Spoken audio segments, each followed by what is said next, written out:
عدالتوں سے بچتے بچاتے بالآخر آصف علی زرداری گرفتار ہو ہی گئے۔ 9-10 ماہ وہ ضمانتوں پر رہے۔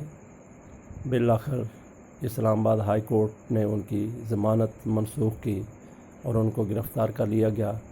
کہا جاتا تھا کہ آصف علی زرداری کی گرفتاری پر اگر ان کو گرفتار کیا گیا تو پورے ملک میں ایک آگ سی لگ جائے گی، مگر جس طرح میاں نواز شریف صاحب گرفتار ہوئے، ان کو قید ہوئی، سزا ہوئی، ان کی ضمانتیں منسوخ ہوئیں، پورے ملک میں بالکل امن و سکون پہلے کی طرح برقرار رہا، ایک پتہ تک نہیں ہلا۔ اسی طرح آصف علی زرداری کی گرفتاری پر کچھ جوشیلے کارکن باہر نکلے، انہوں نے نعرے بازی کی اور شام کو تھک ہار کر اپنے اپنے گھروں کو چلے گئے۔ رات بھر سستائیں گے اور صبح اٹھ کے شاید وہ گنگنائیں گے۔ دیکھیے ناظرین، یہ کتنے شرم کی بات ہے کہ کس کو شبہ ہے جو مسلم لیگ نون کے حامی ہیں، پیپلز پارٹی کے حامی ہیں، وہ ذرا اپنے دل کے اوپر ہاتھ رکھ کے بتائیں کہ کیا نواز شریف نے کرپشن نہیں کی، کیا زرداری نے کرپشن نہیں کی، فریال تارپور کے حوالے سے جتنے کیسز ہیں کیا وہ غلط ہیں؟ بلا شبہ ان لوگوں نے کرپشن کی ہے اور ان کا احتساب ہو رہا ہے۔ جواب ان کے حامیوں کے پاس کیا ہے؟ جی اگر انہوں نے کرپشن کی، ان کو گرفتار کیا جا رہا ہے تو دوسرے کون سے دودھ کے دھلے ہوئے ہیں؟ بجا کسی کے ساتھ کوئی روح رعایت نہیں ہونی چاہیے، لیکن ایک کا جرم دوسرے کو جرم کو جسٹیفائی نہیں کر سکتا۔ ایک کے جرم کو اگر اگنور کیا گیا، نظر انداز کیا گیا کسی بھی وجہ سے، تو اسی طریقے سے ہر کسی کے جرم کو نظر انداز نہیں کیا جا سکتا۔ آج حکمران پارٹی کے اندر اگر کرپٹ لوگ ہیں تو کل وہ بھی اسی طریقے سے احتساب کے شکنجے میں آ جائیں گے۔ یہ لوگ بھی تو ایک طویل عرصہ احتساب سے بچے رہے، لیکن اب احتساب کا کوڑا، احتساب کا تازیانہ ان لوگوں کے اوپر برس رہا ہے، اور یقین کرنا چاہیے کہ جس بندے نے بھی کرپشن کی، وہ جج ہے، جرنلسٹ ہے یا کاروباری ہے، کوئی بھی ہے، وہ بچتا ہوا نظر نہیں آ رہا۔ کچھ آج پکڑے جائیں گے، کچھ کل پکڑے جائیں گے۔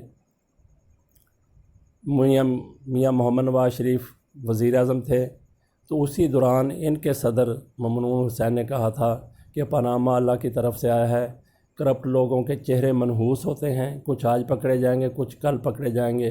بہرحال ان سب نے جانا جیل میں ہی ہے، ان کا احتساب ضرور ہونا ہے۔ تو ان کے اس بیان سے جو ہو بہو 100% پورا ہوا، سچ ثابت ہوا، اس سے تو لگتا ہے کہ وہ کوئی عام آدمی نہیں تھے، ایک ولی کامل تھے۔ انہوں نے جو پیش گوئی کی وہ 100% درست ثابت ہوئی۔ اب آ جاتے ہیں اس کے اوپر کہ جو کہتے تھے آصف علی زرداری کو گرفتار کیا گیا تو پورے ملک میں آگ لگ جائے گی۔ دیکھیں کسی طرف کوئی آگ نہیں لگی۔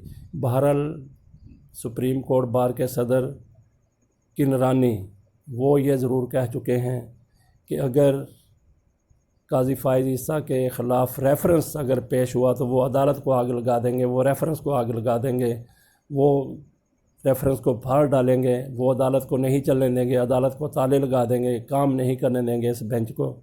یہ دیکھیے کہ یہ کوئی شریفانہ انداز نہیں ہے، یہ غنڈہ گردی ہے، یہ بدماشی ہے۔ اب ان کے مقابلے میں دوسرا گروپ بھی آ گیا ہے جو کہتا ہے کہ قاضی فائز عیسیٰ کے خلاف اگر کوئی ریفرنس ہے تو ان کو اس کو جواب دینا چاہیے۔ تو دو وکلا گروپ آپس میں مقابل آ گئے ہیں۔ اگر یہ 14 تاریخ کو جو سماعت کا دن ہے سپریم جوڈیشل کونسل میں، اس دن بھی آمنے سامنے ہوئے تو پھر دنگا فساد ہوگا اور پھر ہلہ گلا ہوگا، کئی پگڑیاں اچھلیں گی اور آپس میں وکیلوں کا خون خرابہ بھی ہو سکتا ہے۔ تو بہتر یہ ہے جو وکلا، سینئر وکلا جو مشورہ دے رہے ہیں کہ اس معاملے کو چلنے دینا چاہیے۔ قاضی فائز عیسیٰ اگر ان کے پاس اپنے بچوں کی جائیدادوں کے ثبوت ہیں، منی ٹریل ہے، تو وہ سپریم جوڈیشل کونسل میں پیش کر دیں۔ تو ویسے بھی سپریم کورٹ کے چیف جسٹس آصف سعید خان کھوسہ نے لندن میں کہا ہے کہ حکومت قاضی فائز عیسیٰ کو نہیں ہٹا سکتی، یہ سپریم جوڈیشل کونسل کا کام ہے کہ وہ اس کو کس طریقے سے دیکھتی ہے۔ انہوں نے یہ بھی کہا کہ ججوں کے اوپر اعتماد کیا جائے، ججوں کے اوپر واقعی اعتماد کیا جا رہا ہے۔ جو اعتماد نہیں کر رہے وہ وہی لوگ ہیں جو کہتے ہیں ہم اس کو جلا دیں گے، گھراؤ کر لیں گے، تباہیاں پھیر دیں گے، ریفرنس کو پھاڑ دیں گے۔ تو ان کے لیے یہ سمجھنے کی بات ہے کہ وہ ریفرنس کو چلنے دیں، اور یہ خود قاضی فائز عیسیٰ کے لیے بھی بہتر ہے کہ اگر وہ آج رکوا لیتے ہیں ریفرنس، کسی دباؤ کے پیش نظر ریفرنس رک جاتا ہے، تو ان کے اوپر تا حیات یہ الزام برقرار رہے گا، لوگ الزامات لگاتے رہیں گے، اس الزام کو دہراتے رہیں گے ان کی جائیداد کے بارے میں، ان کے بچوں کی جائیداد کے بارے میں۔ خود ان کے لیے بھی اس ریفرنس میں سرخرو ہونا ضروری ہے، اپنے آپ کو کلیئر کرانا بہت ضروری ہے، یہ ان کے فائدے کی بھی بات ہے۔ لیکن جس طریقے سے یہ ریفرنس کی تفصیلات سامنے آئی ہیں اور جس قسم کا رد عمل قاضی فائز عیسیٰ صاحب کی طرف سے، شدید رد عمل، وزیر اعظم کے خلاف رد عمل، صدر کے بارے میں جو باتیں وہ کر رہے ہیں، اپنے خطوط کے ذریعے انہوں نے باتیں کی ہیں، تو اس سے تو یہی لگتا ہے کہ ان کے پاس دفاع کے لیے بہت کچھ نہیں ہے، بہت کم ہوگا ان کے پاس دفاع کے لیے۔ بہرحال یہ سلسلہ ایک چلنا چاہیے۔ اس طوفانی مہم جو شروع کی گئی ہے ان کی حمایت میں، وہ ان کو لے کے ڈوب سکتی ہے۔ کچھ لوگوں کی نظر میں چیف جسٹس کی طرف سے جو لندن میں ہوتے ہوئے بیان آیا کہ حکومت ان کو نہیں ہٹا سکتی، یہ سپریم جوڈیشل کونسل کا کام ہے، اس سے قاضی فائز عیسیٰ کے لیے کچھ لوگوں کی نظر میں ایک نرم گوشے کا ضرور اظہار ہوتا ہے۔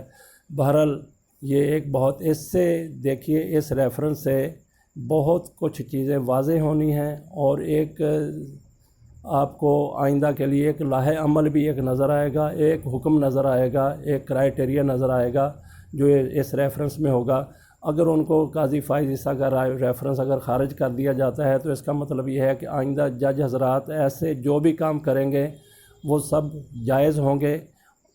اس لیے اس ریفرنس میں جو الزامات لگائے گئے ہیں ان کی باریک بینی سے قانونی ماہرین کہتے ہیں کہ تحقیق ہونی چاہیے، اس کے بعد فیصلہ ہونا چاہیے، تاکہ ایک جو ٹرینڈ سیٹ ہو جانا ہے وہ ایسا ٹرینڈ سیٹ ہو کہ کسی کو کوئی روح رعایت نہ ملے۔ بہرحال یہاں عقیدے کی بات بھی تھوڑی ہو جانی چاہیے۔ قاضی فائز عیسیٰ وہ جج ہیں جنہوں نے تحریک لبیک کے حوالے سے جو دھرنا تھا اس کا فیصلہ دیا، اس میں انہوں نے ISI کو رگڑا دیا۔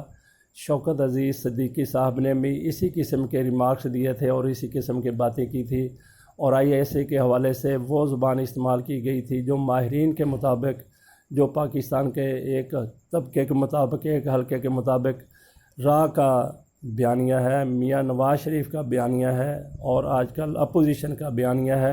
اور اپوزیشن میں ان لوگوں کا، ان ہاکس کا جو فوج کے خلاف زہر اگلنے سے باز نہیں آتے، مسلم لیگ نون ساری کی ساری اس طرح کی نہیں ہے کہ اس کے بارے میں کوئی ایسی بات کی جائے کہ وہ محب وطن لوگ نہیں ہیں۔ اس میں یقیناً اس میں محب وطن لوگ ہیں، پیپلز پارٹی میں بھی محب وطن لوگ ہیں، وطن کی حفاظت کے لیے کٹ مرنے کا جذبہ رکھنے والے لوگ ہیں، لیکن ان میں ایسے لوگ بھی ہیں جو خوشامد اور چاپلوسی میں اس حد تک چلے جاتے ہیں کہ ان کو ملک کی مفاد، اداروں کے احترام کا کوئی پاس نہیں رہتا، کوئی لحاظ نہیں رہتا۔ آپ کو یاد ہوگا تحریک لبیک کا دھرنا کس بنیاد کے اوپر شروع ہوا اور کیسے ختم ہوا۔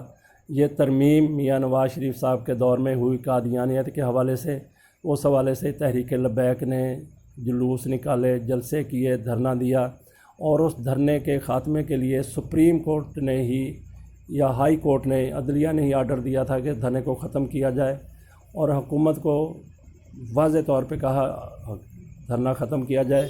حکومت نے فوج کی مدد حاصل کی اور فوج نے 77 کی طرح کا عمل نہیں کیا جب لاہور میں PNA کی تحریک تھی۔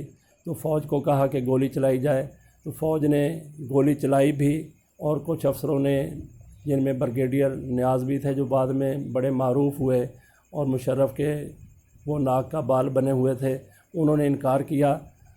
تو بہرحال گولی چلی لوگوں کے اوپر، کچھ لوگ مارے بھی گئے